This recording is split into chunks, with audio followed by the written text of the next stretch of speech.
January 17th, 1945. The Philippine Sea.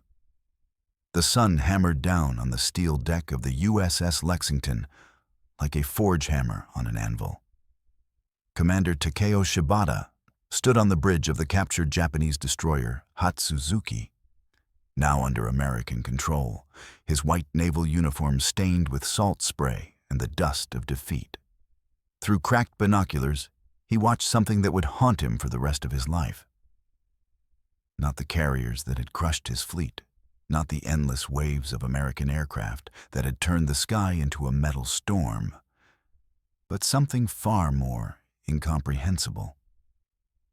A barge, painted navy gray, was making its way between the massive warships of Task Force 38.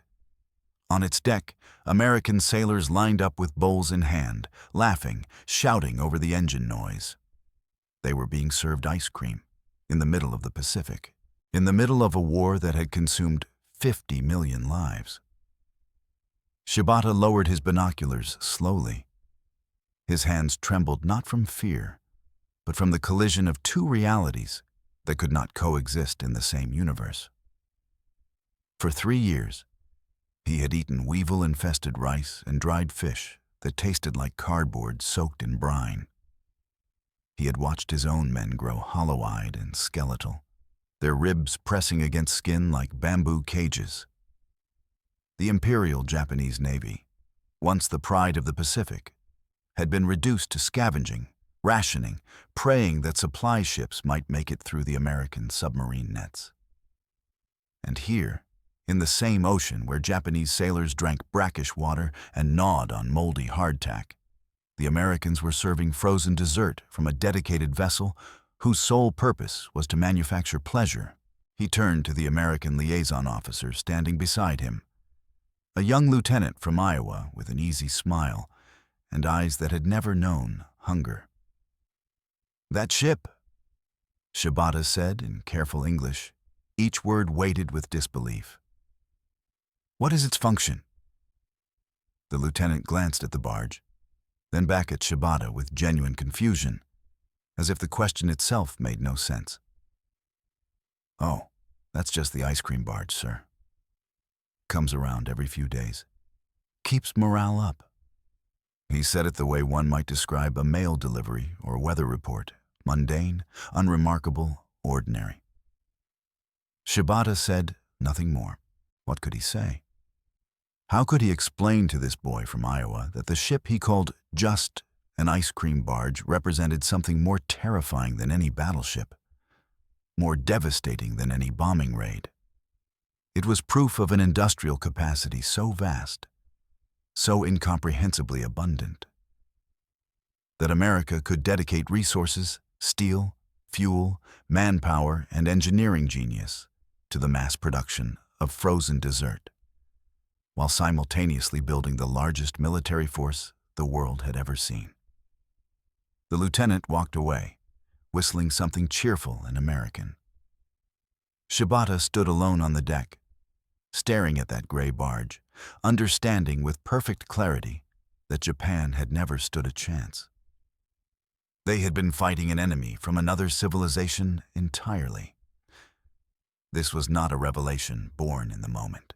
It was the culmination of a slow, agonizing awakening that had begun years earlier, whispered about in officers' clubs and administrative offices from Tokyo to Truk, dismissed as propaganda, as exaggeration, as the desperate lies of a losing side. But it was true. All of it was true.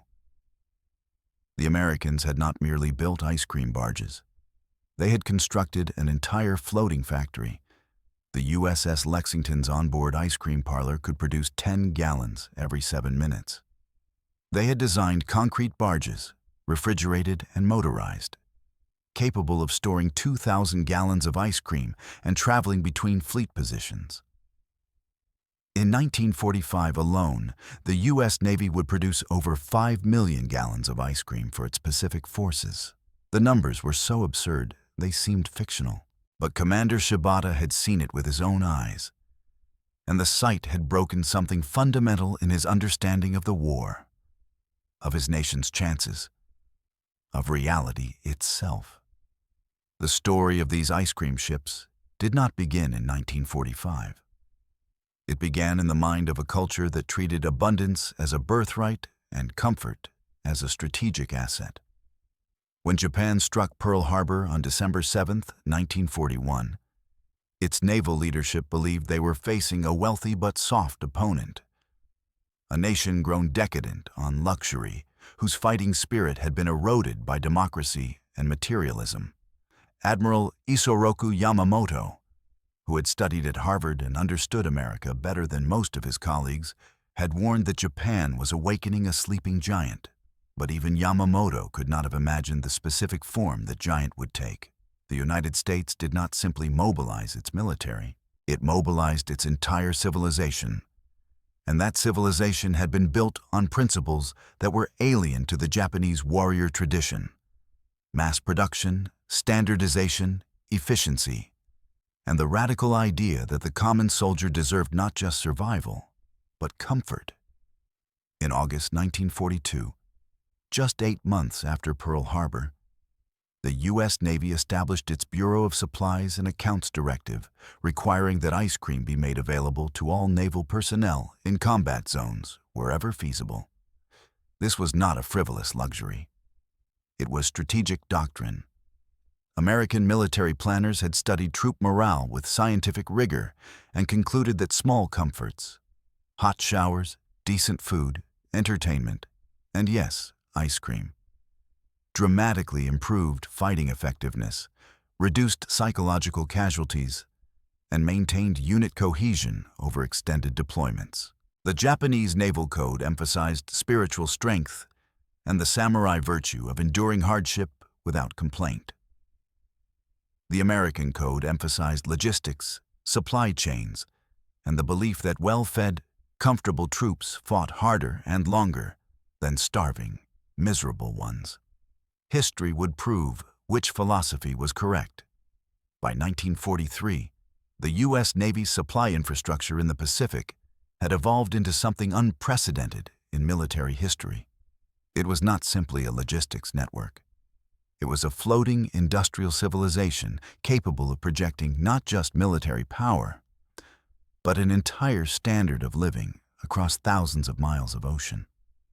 The ice cream program was merely the most visible and psychologically devastating example. At the Philadelphia Navy Yard, engineers designed and constructed the world's first ice cream barge, a concrete vessel, since steel was needed for warships, measuring 40 feet long and equipped with refrigeration units capable of producing 2,000 gallons of ice cream in a single production run.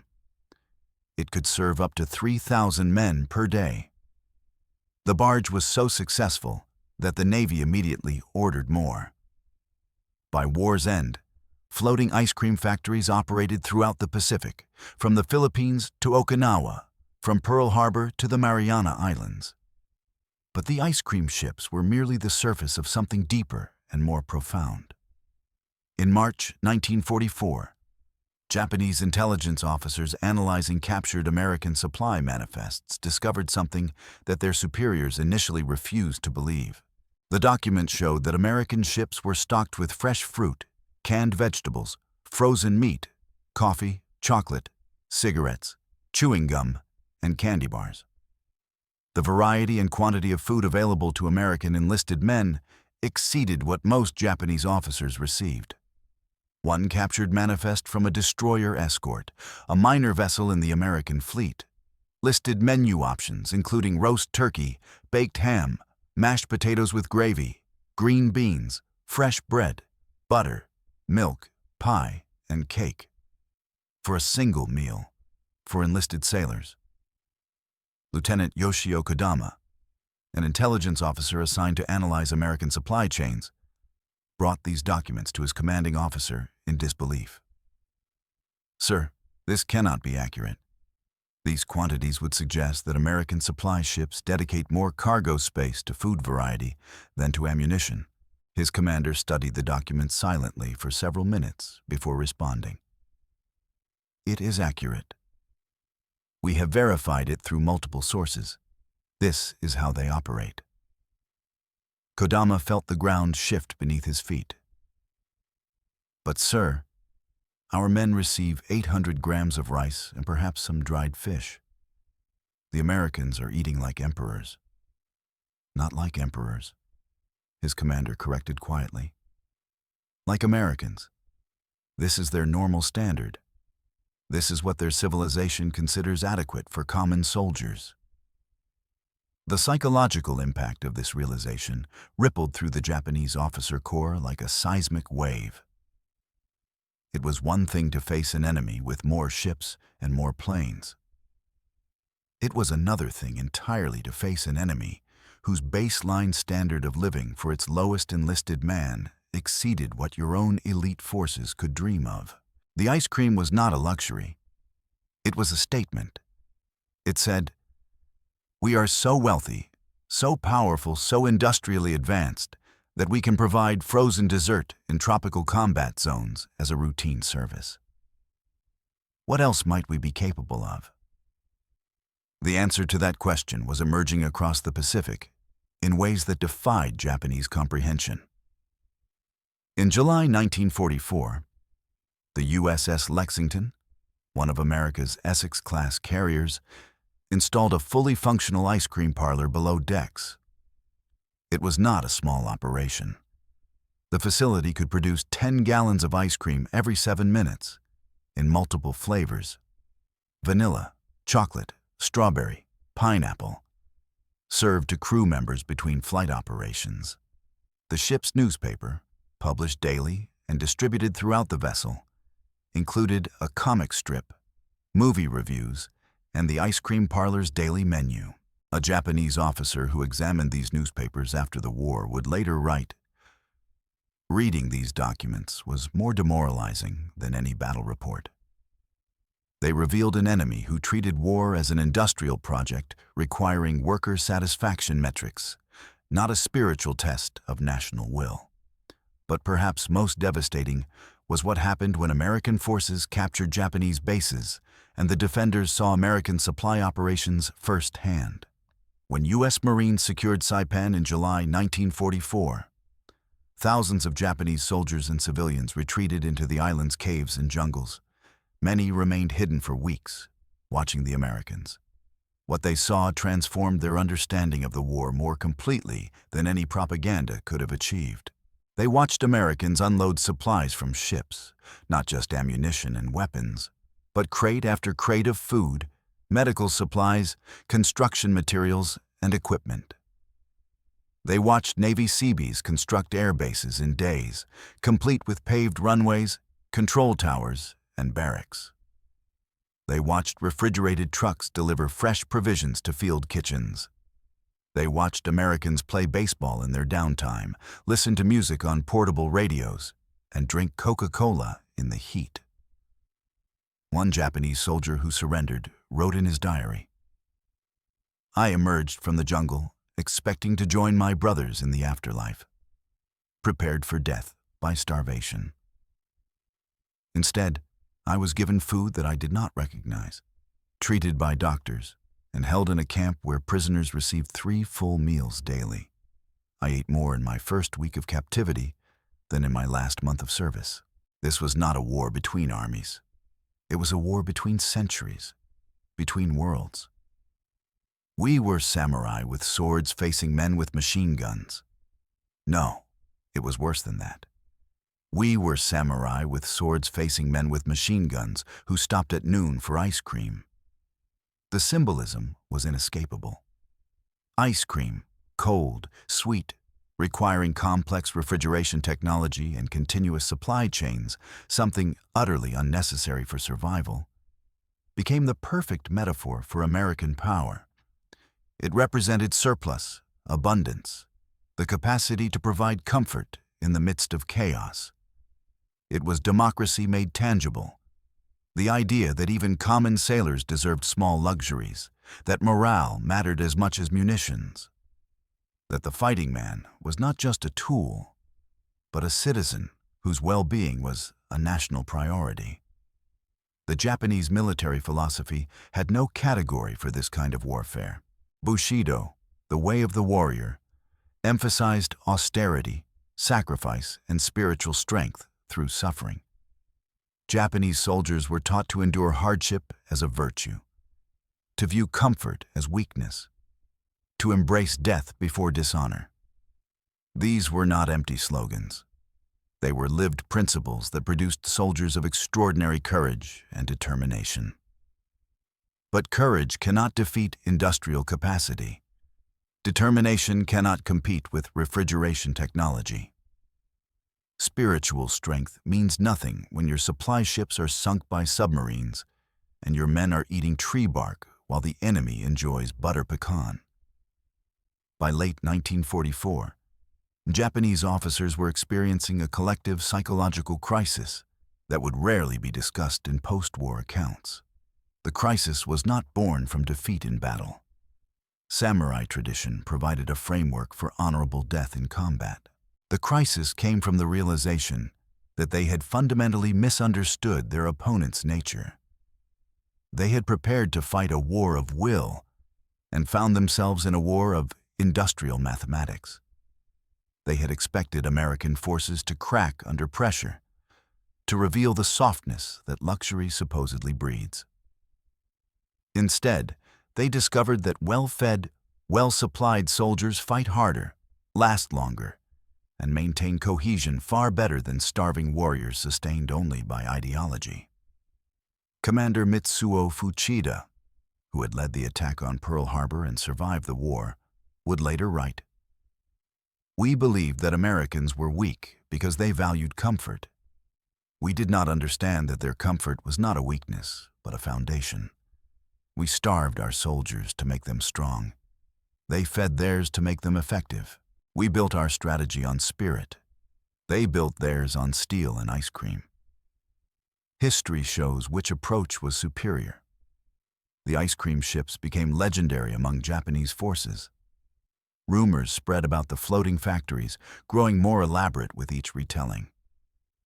Some said the Americans had entire ships dedicated to entertainment, with movie theaters and dance halls. Some claimed American soldiers received steak every Sunday and fresh fruit every day. These rumors were dismissed by Japanese command as enemy propaganda designed to demoralize troops. But they were not propaganda. If anything, the reality was more extraordinary than the rumors. In October 1944, the U.S. Navy commissioned a specialized vessel known as a refrigerated supply ship, essentially a floating warehouse dedicated entirely to food storage and distribution.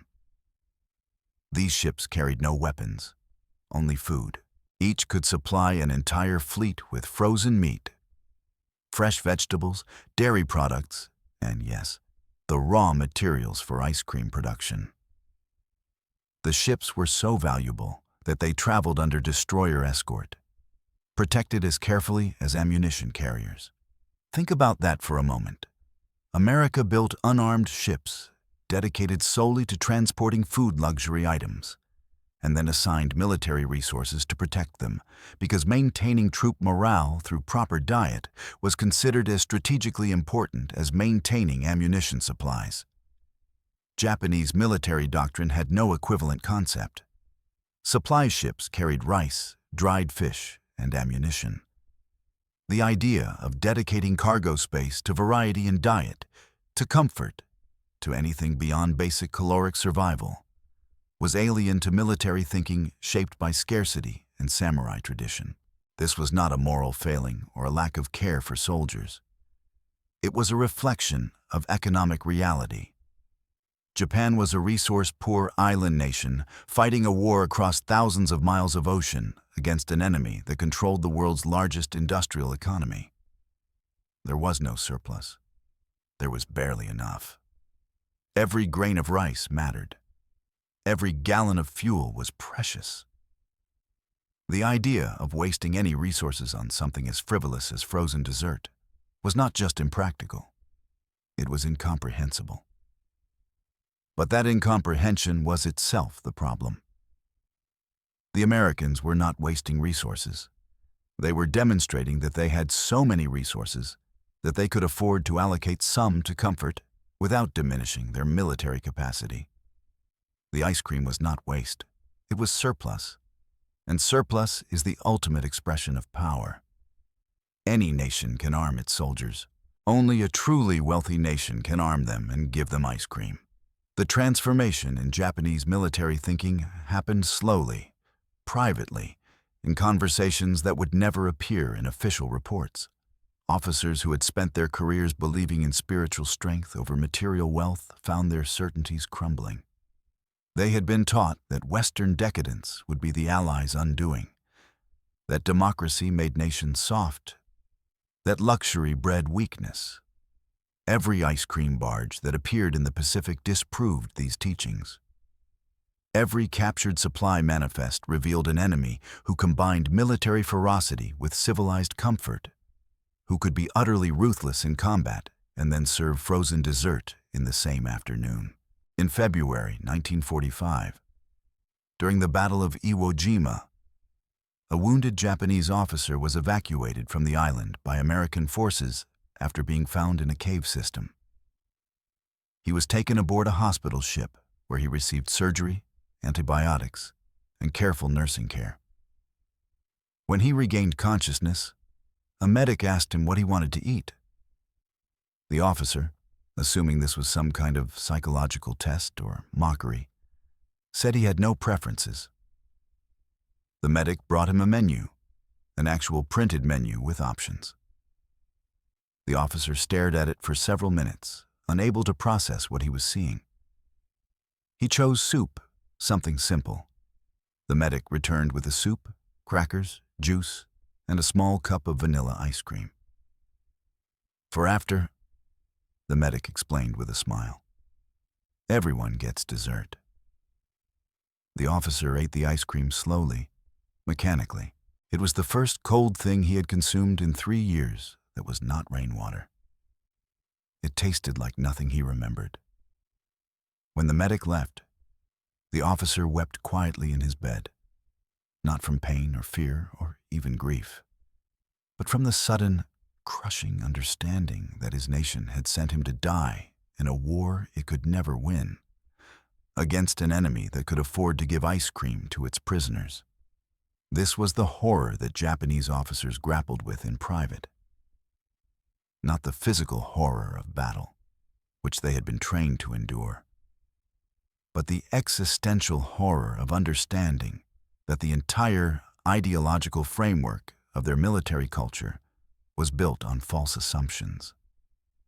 They had been told that Western materialism was spiritual corruption, that comfort made men weak, that only through hardship could true strength emerge.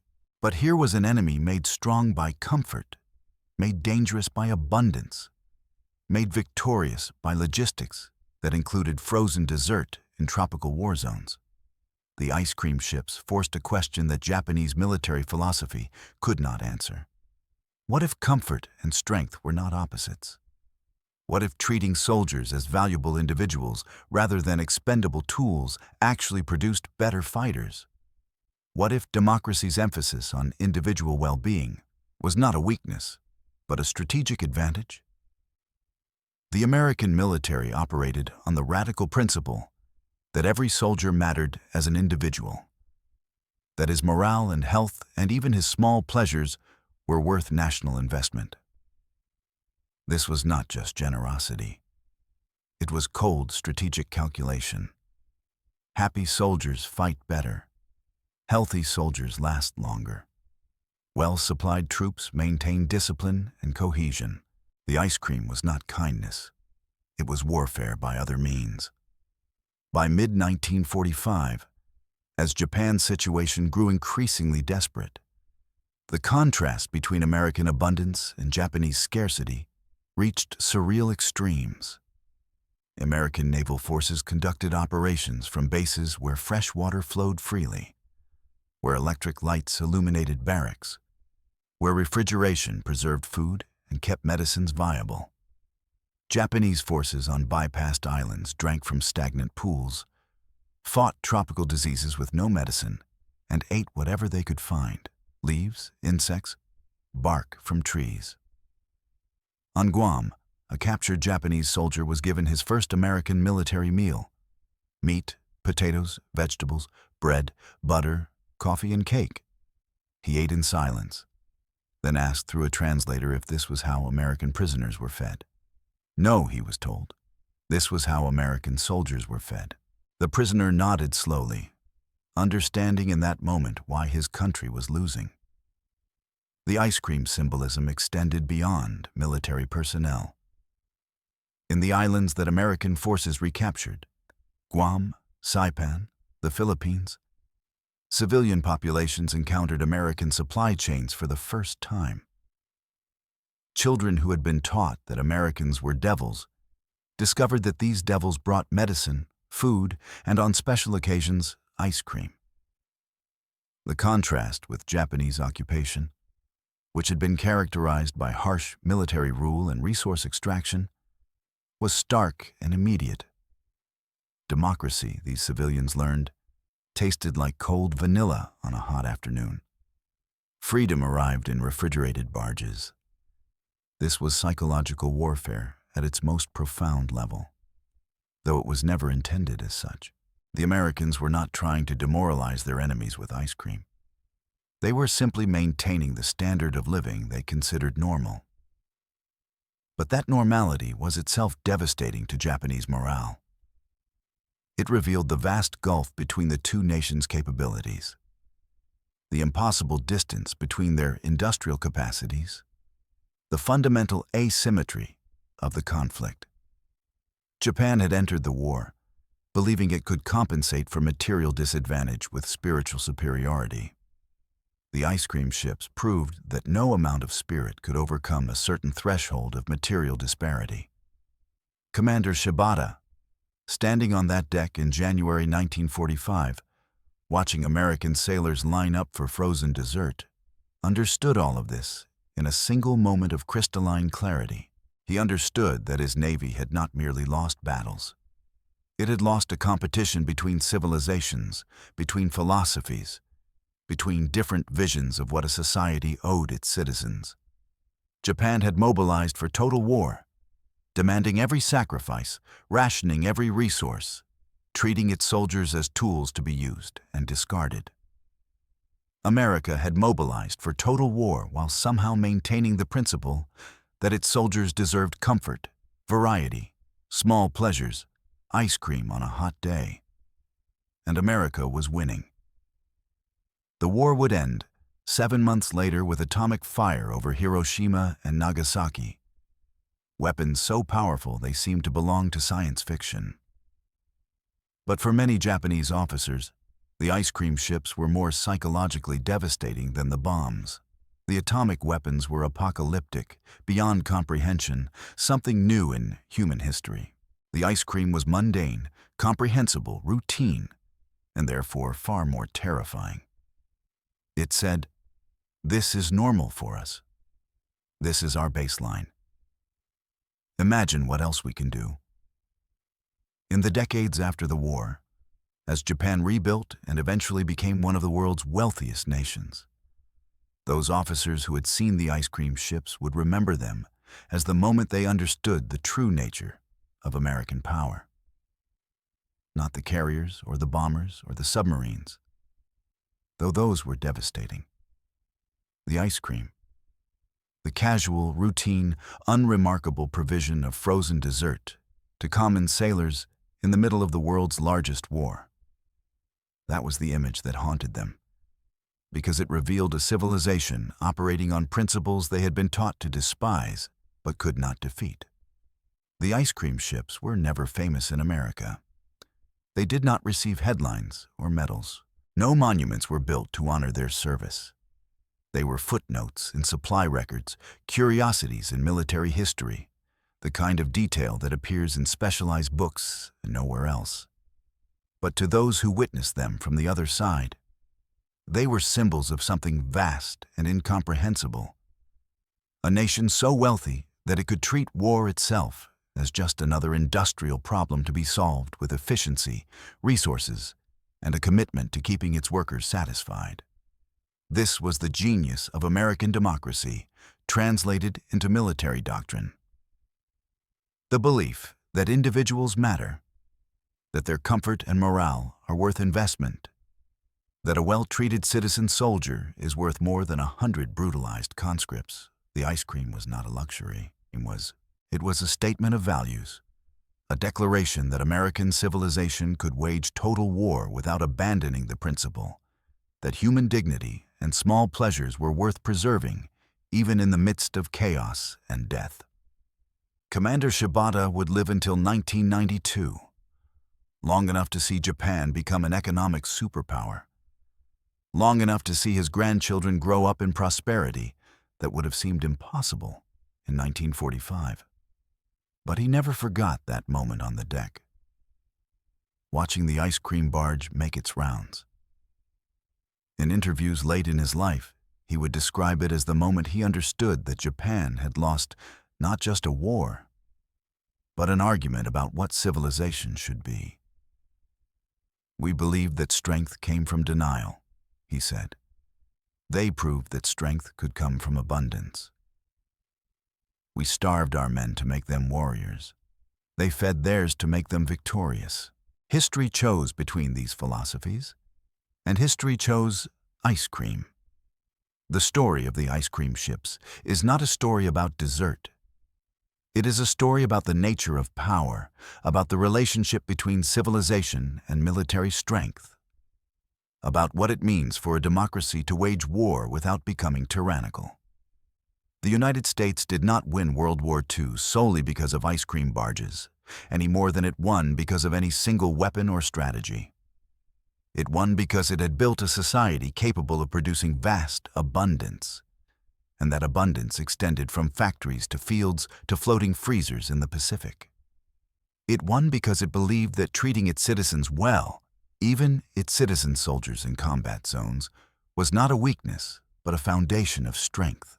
In the end, the ice cream ships were proof of a simple truth that authoritarian regimes have always struggled to accept. Free people, properly cared for and confident in their society's commitment to their well-being, fight harder and more effectively than brutalized subjects driven by fear and propaganda. Democracy is not weak because it values comfort. Democracy is strong because it has the surplus to provide comfort while still projecting overwhelming force. The ice cream was not a distraction from war. It was an expression of the same industrial and organizational capacity that built the ships and planes and bombs that won the war. When Japanese officers saw those ice cream barges, they were seeing the physical manifestation of a civilization that had solved problems their own society was still struggling with. Mass production, efficient logistics, resource abundance, and the revolutionary idea that ordinary people deserved more than mere survival. They were seeing their own defeat made tangible in frozen vanilla, their ideology refuted by refrigeration technology, their warrior tradition rendered obsolete by a nation that could afford to be both ruthlessly effective in combat and casually generous with dessert. The ice cream ships sailed through the Pacific for less than 3 years, a tiny footnote in a vast war. But they represented something timeless and profound: the power of surplus, the strength of abundance, and the ultimate victory of a civilization that believed its common citizens deserved ice cream, even in hell. That belief, more than any weapon, more than any strategy, was what won the war. The ice cream was never just dessert. It was democracy served cold.